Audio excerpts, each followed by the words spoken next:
Hi guys, my name is Jello pala. You can call me Jello and this is me. Going on a self-date with myself and I. Joke lang. So I'm here at the Foam Coffee. Yeah, Foam Coffee. That's right.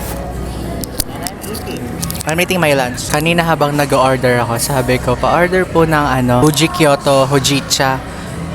Kaso, they gave me the matcha latte, which is okay naman. Okay naman kasi parang hindi rin clear yung pagkakasabi ko. So, pero it's good. Kanina nahalo ko na siya. There's a video for that, pero kasi wala akong mic noon. So, now we're gonna try it ulit. Kunyari, first impression. So, first impression, it's good. The green is okay naman. This is the green that I want din. Yung parang pastel green lang siya. So, let's try it. It's a good matcha, guys. Okay, may malalasahan mo talaga yung pagka-pinya. Yung basta yung mga matcha, ganun. Di kasi ako man talaga mag-describe. When it's good. So, it's a good matcha for its price.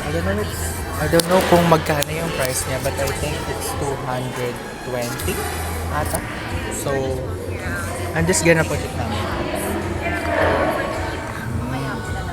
It's good. Dahil din kasi. Nag-order din ako ng Hojicha because I'm a Hojicha guy. The color is this. So, sa color naman, since I really love Hojicha talaga, the one that I made sa bahay, I ordered Hojicha powder sa Moonbag on Instagram.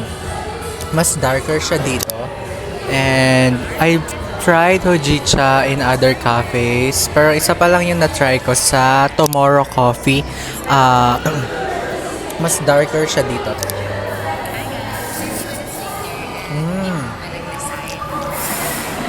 Okay.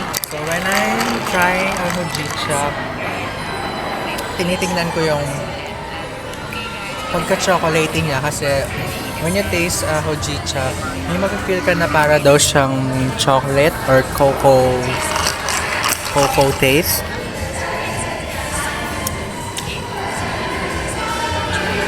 And it's nutty rin ha.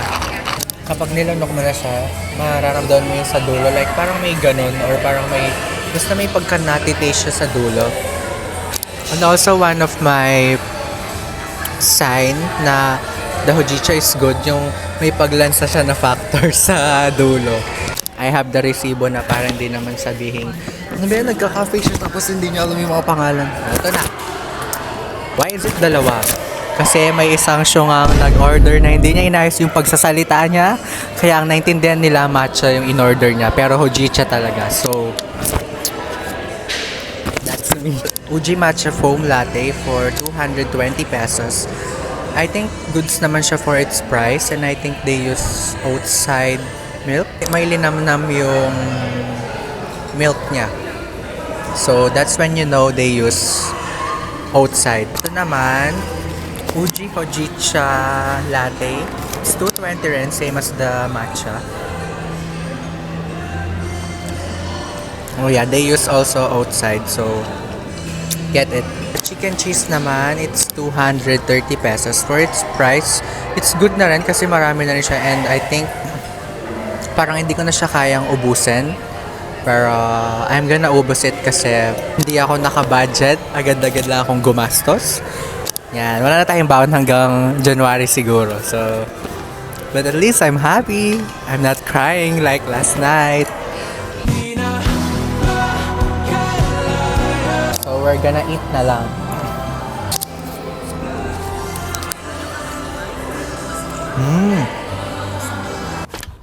This one is for you.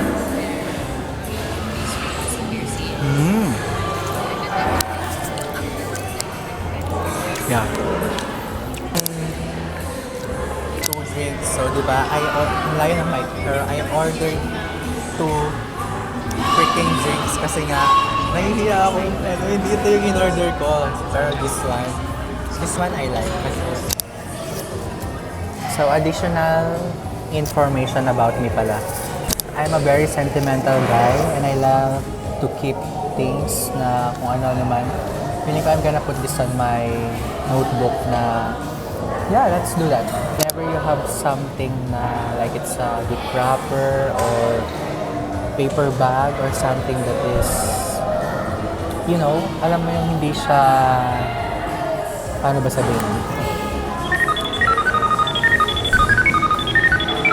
Ayun, parang remembrance.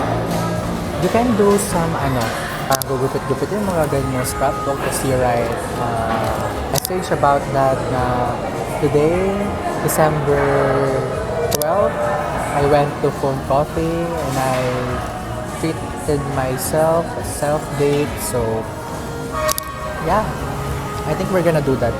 This is my first time doing a little mini vlog siguro. And I want to make memories. It's an online diary talaga. Para ma-share ko kung ano yung mga ang ingay. Para ma-share ko kung ano yung mga nangyari sa buhay ko. And yeah, that's pretty much it. So,